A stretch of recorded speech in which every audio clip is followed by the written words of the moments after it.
আবারও চলে আসলাম নতুন একটা রেসিপির সাথে। নমস্কার বন্ধুরা, আপনারা দেখছেন সুব্রত অর্চনার রান্নাঘর। আজ আমাদের রান্নাঘরে হচ্ছে সম্পূর্ণ নিরামিষ ঝিঙের তরকারি। ঝিঙের তরকারি তো আপনারা অনেকেই অনেক রকমভাবে বানিয়ে থাকেন, তবে একবারের জন্য হলেও এইভাবে নিরামিষ ঝিঙের তরকারি একবার ট্রাই করে দেখুন। এটা কিন্তু খেতে অসাধারণ লাগে। আসুন দেখে নেওয়া যাক আমার আজকের রেসিপি নিরামিষ ঝিঙের তরকারি। ঝিঙের তরকারি বানিয়ে নেওয়ার জন্য এখানে আমি নিয়েছি 500 গ্রাম ঝিঙে। ঝিঙেগুলো দেখুন একদম কচি, আর এই রেসিপিতে কিন্তু এরকম কচি ঝিঙেরই দরকার। এবার ঝিঙেগুলোকে কেটে নেব। বোটার দিকটা আর ফুলের দিকটা কেটে বাদ দিয়ে দিলাম। দিয়ে একটা পিলার দিয়ে এবার ঝিঙের খোসাটাকে ছাড়িয়ে নেব। এইভাবেই সমস্ত ঝিঙেকে খোসা ছাড়িয়ে আমি টুকরো করে কেটে ফিরে আসছি। পুরোটা তো আর দেখানো সম্ভব নয়, তাহলে ভিডিওটা অনেকটাই বড় হয়ে যাবে। ঝিঙের খোসা ছাড়িয়ে টুকরো করে কেটে আমি ফিরে এলাম। দেখুন, এই রেসিপির জন্য কিন্তু ঝিঙেটাকে একটু বড় বড় করে কেটে নিতে হবে। আর আমি কিন্তু পুরো খোসাটা বাদ দিইনি, অল্প অল্প করে আমি ঝিঙের গায়ে দেখুন খোসাটাকে রেখে দিয়েছি। চলে এলাম মূল রান্নায়। গ্যাসের ফ্লেম অন করে একটা ফ্রাই প্যানকে গরম করে এর মধ্যে আমি দিয়ে দিচ্ছি 3 টেবিল চামচ সর্ষের তেল। তেলকে বেশ ভালো মতন গরম করে এখন ফোড়নে দিয়ে দিলাম 1/4 টেবিল চামচ কালো জিরে, আর দিয়ে দিচ্ছি 2টো শুকনো লঙ্কা। দিয়ে ফোড়নকে 18 থেকে 20 সেকেন্ড একটু নেড়ে চেড়ে ভেজে নেব। ফোড়ন থেকে কালো জিরের একটা খুব সুন্দর গন্ধ আসছে। ঠিক এই সময় আমি দিয়ে দেব কেটে ধুয়ে রাখা ঝিঙে।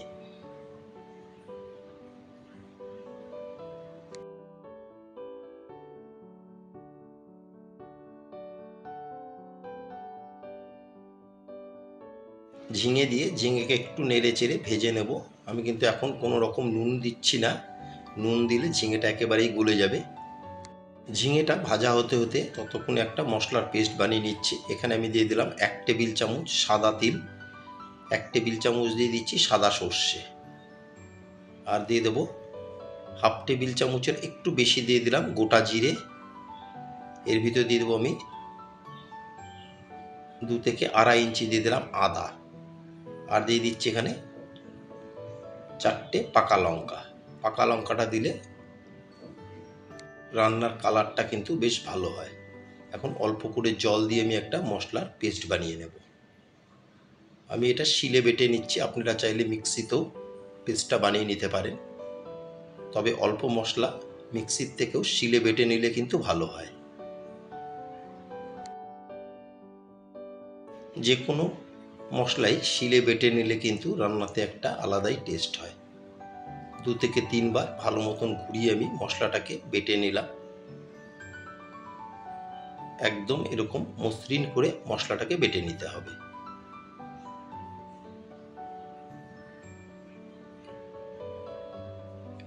সামান্য একটু জল দিয়ে আমি পাটা ধুয়ে নেব। পাটা ধোয়া জলটাও কিন্তু আমি নিয়ে নেব। মিডিয়াম ফ্লেমে মিনিট 5 আমি ঝিঙেকে ভেজে নিয়েছি। দেখুন ঝিঙেটা কিন্তু প্রায় অনেকটাই নরম হয়ে গেছে, আর ঝিঙে থেকে বেশ জলও ছেড়েছে।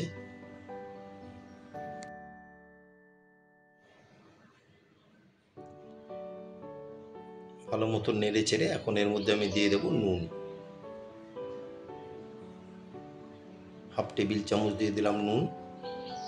1/2 টেবিল চামচ দিয়ে দেবো চিনি। যে কোনো নিরামিষ তরকারিতে কিন্তু একটু চিনি দিলে খেতে বেশ ভালোই টেস্ট হয়। আর দিয়ে দিচ্ছি 1/2 টেবিল চামচ রেগুলার লঙ্কার গুঁড়ো। ঝালটা অবশ্যই আপনারা আপনাদের স্বাদ মতন বাড়িয়ে বা কমিয়ে নেবেন। আমি কিন্তু এখানে 4টে কাঁচা লঙ্কাও ব্যবহার করেছিলাম।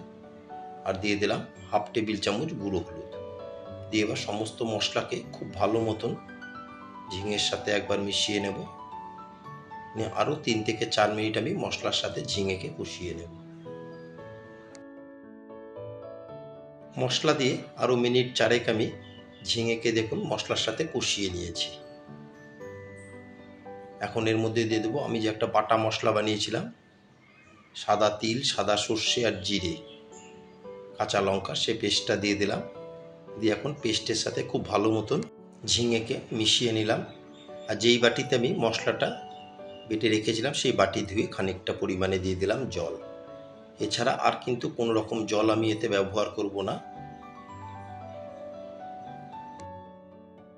আর আমার নতুন বন্ধুদের কাছে রিকোয়েস্ট, যারা আমার চ্যানেলটি এখনও সাবস্ক্রাইব করেননি তারা অবশ্যই সাবস্ক্রাইব করে আমার পাশে থাকবেন আর পাশে থাকা বেল আইকনটি প্রেস করে রাখবেন। যখনই আমি নতুন কোনো ভিডিও আপলোড করব সবার আগে নোটিফিকেশান আপনাদের কাছে পৌঁছে যাবে। বাটা মশলা দিয়ে আরও 7 থেকে 8 মিনিট আমি রান্না করে নিলাম। তৈরি হয়ে গেল নিরামিষ ঝিঙের তরকারি। আমার আজকের রেসিপি নিরামিষ ঝিঙের তরকারি আপনাদের কেমন লাগলো অবশ্যই একটা কমেন্টের মাধ্যমে জানাবেন। যদি কোনো অংশে ভালো লেগে থাকে একটা লাইক, শেয়ার আর ছোট্ট করে একটা কমেন্ট করতে কিন্তু ভুলবেন না।